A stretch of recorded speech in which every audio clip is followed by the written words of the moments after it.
No, this isn't Lebanon, the Persian Gulf, or the Falkland Islands. This is Central Ohio, and these fellows are all private citizens.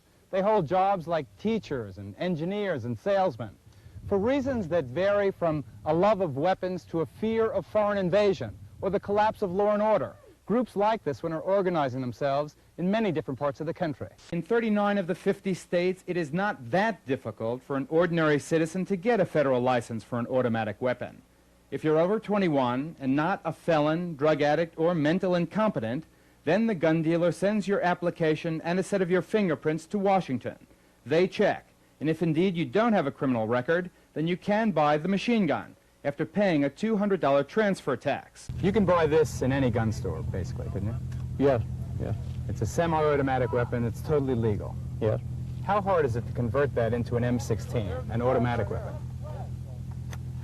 Replace all the internal parts and about 15 minutes of machine work. But you have to either file a...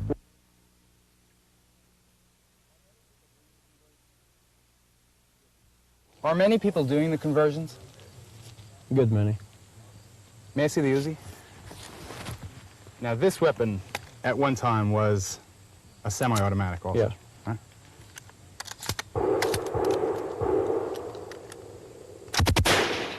It's not any longer.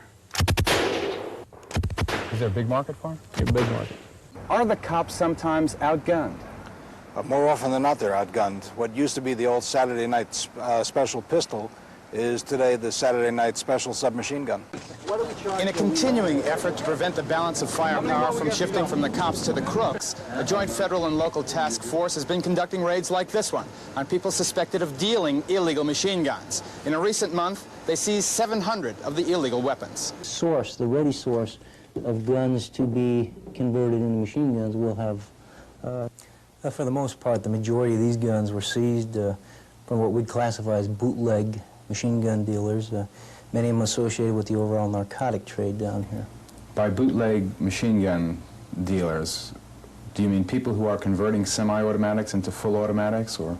For the most part. The majority of these guns you see displayed here are guns that were originally, when they were sold at the retail level, were sold as pistols. And then through a minor alteration of the inner workings of the gun was converted to a machine gun. Any recent incidents come to mind where automatics were used in criminal events? Well, in South Florida here, over the last 2 years, they've had approximately 19 machine gun murders.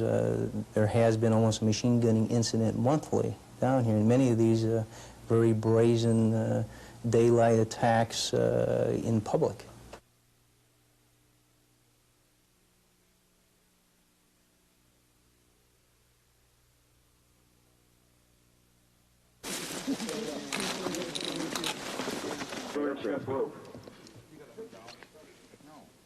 People who usually work from 9 to 5 and been very bored have come in and wanted one of these as a security. They feel that something is going to pop.